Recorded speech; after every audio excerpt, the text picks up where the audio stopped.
പ്രഭാതം ദൈവത്തിനെ നമുക്ക് സ്തോത്രം ചെയ്യാം.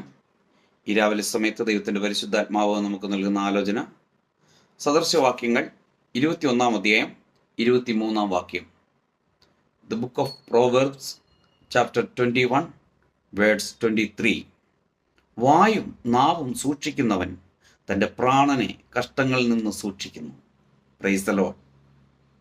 അപ്പം കഷ്ടങ്ങളിൽ നിന്ന്, പ്രതികൂലങ്ങളിൽ നിന്ന്, പ്രശ്നങ്ങളിൽ നിന്ന് നാം സൂക്ഷിക്കപ്പെടണമെങ്കിൽ നമ്മുടെ വായും നാവും നാം സൂക്ഷിക്കണം. ആമേൻ, ഹല്ലേലൂയ.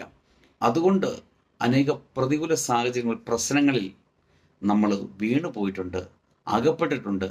അതിൽ നിന്ന് എങ്ങനെ പുറത്തു വരണമെന്ന് അറിയാതിരിക്കുന്ന ദൈവത്തിൻ്റെ പൈതലേ, ഒരു പക്ഷെങ്കിൽ അതായിരിക്കാം നമ്മുടെ അനുഗ്രഹത്തിൻ്റെ, നന്മയുടെ അല്ലെങ്കിൽ മുൻപോട്ടുള്ള യാത്രയുടെ തടസ്സമായി നിൽക്കുന്നത്. ദൈവസന്നിധിയിൽ ഏറ്റുപറഞ്ഞ് ഉപേക്ഷിച്ച് പ്രാർത്ഥിച്ച് ആമേൻ വായും നാവും സൂക്ഷിക്കുന്നവരായി മാറുവാൻ നമ്മളെ തന്നെ നമുക്ക് ഏൽപ്പിച്ചു കൊടുക്കാം. കർത്താവ് അത്ഭുതങ്ങളെ ചെയ്യും. നല്ല കർത്താവെ നന്ദിയോടെ സ്തുതിക്കുന്നു, സ്തോത്രം ചെയ്യുന്നു. ഈ രാവിലെ സമയത്തിനെ കേൾക്കുന്ന എല്ലാ പ്രിയപ്പെട്ടവരെയും ഈ തിരുവെഴുത്ത് പ്രകാരം പിതാവിൻ്റെയും പുത്രൻ്റെയും പരിശുദ്ധാത്മാവിൻ്റെയും നാമത്തിൽ അനുഗ്രഹിച്ച് പ്രാർത്ഥിക്കുന്നു. പ്രാർത്ഥന കേട്ടതിനായി സ്തോത്രം. യേശുവിൻ്റെ നാമത്തിൽ പിതാവേ, ആമേൻ.